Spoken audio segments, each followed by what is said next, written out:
గత పాలకులు చేసిన దారుణాలకు అక్రమ నిర్మాణాలకు అడ్డు అదుపు లేకుండా పోయింది. నగరంలోని ప్రధాన ప్రదేశాలన్నీ అక్రమ కట్టడాలకు నిలయంగా మారిపోయాయి అన్నది అక్షర సత్యం. శేరిలింగంపల్లి రాయదుర్గంలోని సర్వే నెంబర్ 5/1లోని 220 ఎకరాల ప్రభుత్వ స్థలంలో భారీగా అక్రమ నిర్మాణాలు జరిగినా జీహెచ్ఎంసీ అధికారులు మాత్రం చోద్యం చూశారని తెలుస్తోంది.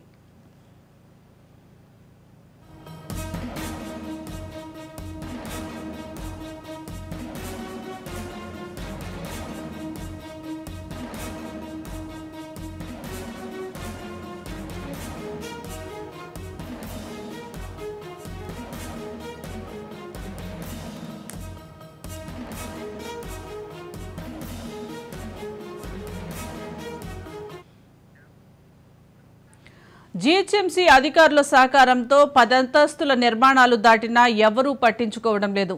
కోర్టులో కేసు ఉండటంతో రెవెన్యూ అధికారులు అటువైపు వెళ్లే స్థితి లేదు.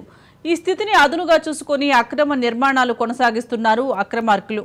బీఆర్ఎస్ నాయకుల అండదండలే కాకుండా ఇందులో కొందరి మీడియా ప్రతినిధులు సైతం ఉన్నారన్న వాస్తవాలు వెలుగులోకి వస్తున్నాయి.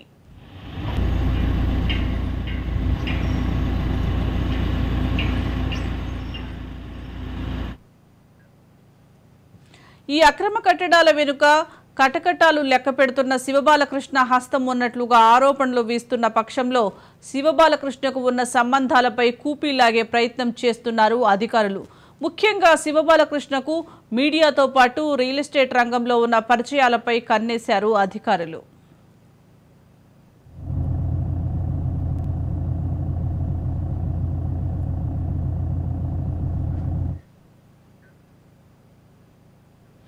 ఇక ఇదే అంశానికి సంబంధించి పూర్తి సమాచారం మా క్రైమ్ బ్యూరో చీఫ్ ఇన్నారెడ్డి అందిస్తారు. ఇన్నారెడ్డి, అక్రమ నిర్మాణాలు జరుగుతూ ఉన్నాయి. మరి అక్రమ నిర్మాణాల పట్ల ఎందుకు అధికారులు చూసి చూడనట్టు ఉన్నారు? ఇక్కడ మనకు అందుతున్న సమాచారం ప్రకారం ఇక్కడ దాదాపుగా 10 అంతస్తులకు పైబడి అక్రమ నిర్మాణం జరుగుతున్నా కూడా షేర్లింగంపల్లి మున్సిపల్ అధికారులు దగ్గరికి వెళ్ళడానికి కూడా ధైర్యం చేయకుండా వాళ్ళు దూరంగా ఉండి చూస్తూ ఉన్నారు అన్న విషయం మనకు స్పష్టమవుతా ఉంది. మరి ఇక్కడ ఎందుకు ఈ జీహెచ్ఎంసీ అధికారులు ఈ అక్రమ కట్టడాలను ఆపలేకుండా పోతున్నారు అని చెప్పి దాని మీద ఎంక్వైరీ చేస్తే అక్కడ ఈ కట్టడాలకు సంబంధించి కావచ్చు, తర్వాత ఈ సర్వే నెంబర్ ప్రభుత్వ భూమి అని చెప్పేసి అన్న వ్యవహారంలో ఇప్పటికే కోర్టులో ఉంది. అంటే కోర్టులో ఉంది కాబట్టి, కోర్టు ఆర్డర్గా ఉంది కాబట్టి వెళ్ళలేకుండా ఉన్నారు అని తెలుస్తూ ఉంది.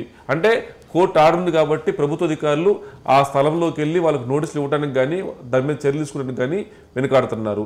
మరి కోర్టు ఆర్డర్ ఉందని చెప్పేసి అన్న వ్యవహారంలో షేర్లింగంపల్లి అధికారులు వెళ్ళకపోవడం, మరి ఇదే అదునుగా చూసుకొని ఎవరైతే అక్కడ అక్రమ కట్టడాలు చేస్తున్న వారు యథేచ్ఛగా కబ్జా పెట్టి అమ్ముతూనే ఉన్నారు, అంటే అక్కడ కట్టడాలు చేస్తూనే ఉన్నారు. మరి కోర్టు ఆర్డర్ ఉన్నప్పుడు ప్రభుత్వ అధికారులు వెళ్ళడానికి జంకుతున్నా కూడా మరి ప్రైవేటు వ్యక్తులు అక్కడ ఏ రకంగా ఇంత భారీ ఎత్తున నిర్మాణాలు చేస్తూ ఉన్నారు అన్న విషయం మీద రాజ్ న్యూస్ ఎంక్వైరీ చేస్తే మనకు అందుతున్న సమాచారం ప్రకారం దీంట్లో ఒక మీడియా ప్రతినిధి బ్రోకర్గా ఉండి ఈ కథంతా నడిపిస్తూ ఉన్నాడు. షేర్లింగంపల్లి అధికారులకు కూడా ఎవరికి ఇవ్వాల్సిన వాటా వాళ్ళకి ఇచ్చాడు, అందుకే అక్కడికి వెళ్ళటానికి వాళ్ళు సుముఖంగా లేరు. అక్కడ కట్టడాలు జరుగుతూ ఉన్నాయి. ఒక ప్రభుత్వ భూమిలో అక్రమ కట్టడాలు జరపడమే నేరం అనుకుంటే మరి ఆ భూమికి సంబంధించి కోర్టు పరిధిలో ఉంది, కోర్టులో కేసు నడుస్తుందని చెప్పేసిన విషయంలో ప్రభుత్వ అధికారులు వెళ్ళటానికి కూడా జరుగుతున్న నేపథ్యంలో మరి ప్రైవేట్ వ్యక్తులు అక్కడ ఎందుకంత భారీ ఎత్తున కన్స్ట్రక్షన్ జరుగుతూ ఉంది అంటే ఆ మీడియా ప్రతినిధి ఎవరైతే ఉన్నారో, బ్రోకర్గా వ్యవహరిస్తున్న ఆ ప్రతినిధి ఎవరైతే ఉన్నారో ఆయన కావాలని ఈ విషయంలో అటుపక్క మున్సిపల్ అధికారులకు జీహెచ్ఎంసీ అధికారులకు మధ్యలో ఉండి ఆయన వాళ్ళకి ఇవ్వాల్సిన డబ్బులు ఇచ్చాడు కాబట్టి ప్రభుత్వ అధికారులు అక్కడికి వెళ్ళలేకపోతున్నారని చెప్పన్న విషయం కాకుండా ఇక్కడ దీంట్లో ఏసీబీ అధికారులకు పట్టుబడ్డ శివబాలకృష్ణ పర్మిషన్లు ఇచ్చాడని, దీనికి ఎవరైతే మనం ఒక మీడియా ప్రతినిధి బ్రోకర్గా వ్యవహరిస్తున్నాడో అతని ఇన్వాల్వ్మెంట్ కూడా ఉందన్న సమాచారం మనకు ఉంది. మరి నిజంగానే అతని సమాచారం ఉందా? ఇదే కాకుండా రాజ్ న్యూస్కు చాలా స్పష్టంగా సమాచారం ఉంది. దీంట్లో బీఆర్ఎస్ నాయకులు కూడా ఇన్వాల్వ్ ఉన్నారు. బీఆర్ఎస్ నాయకుల బ్యాక్గ్రౌండ్లో ఈ ఎవరైతే మీడియా ప్రతినిధి ఉన్నాడో ఆయనే మొత్తం కథ నడిపిస్తూ ఉన్నారు అన్న నేపథ్యంలో మరి కాంగ్రెస్ గవర్నమెంట్లో అక్రమ కట్టడాలు కానీ తర్వాత జీహెచ్ఎంసీ అధికారుల అవినీతి పైన చాలా దూకుడుగా వ్యవహరిస్తున్న పరిస్థితి కొనసాగుతూ ఉంది. అదే మనకి శివబాలకృష్ణ జిహెచ్ఎంసీ మాజీ డైరెక్టర్ శివబాలకృష్ణ మీద ఏ రకమైన యాక్షన్ తీసుకున్నారు, ఏ రకంగా ఎంక్వైరీ చేస్తుందో మనం చూస్తూనే ఉన్నాం. మరి ఇలాంటి పరిస్థితుల్లో కాంగ్రెస్ గవర్నమెంట్ మరి షేర్లింగంపల్లి రాయదుర్గం 501 సర్వే నెంబర్లో జరుగుతున్న ఈ అక్రమ కట్టడాల మీద ఎందుకు ప్రభుత్వం చూస్తున్నట్టుగా వ్యవహరిస్తూ ఉంది? దీనికి కూడా ఎవరైతే ఒక మీడియా ప్రతినిధి ఎవరైతే ఉన్నారో ఆయన చేస్తున్న లాబియింగే కారణం అని చెప్పని తెలుస్తూ ఉంది. మరి ఇప్పటికైనా సరే రేవంత్ రెడ్డి గారు మరి ప్రభుత్వ భూమిని అన్యాక్రాంతం చేయటమే కాకుండా కోర్టు పరిధిలో ఉన్న ఈ భూమిలో సైతం అక్కడ 10 అంతస్తులకు మించి అక్రమ కట్టడాలు కడుతున్నారన్న విషయం మీద మాత్రం ఖచ్చితంగా దృష్టి సారించాల్సిన అవసరం ఉంది.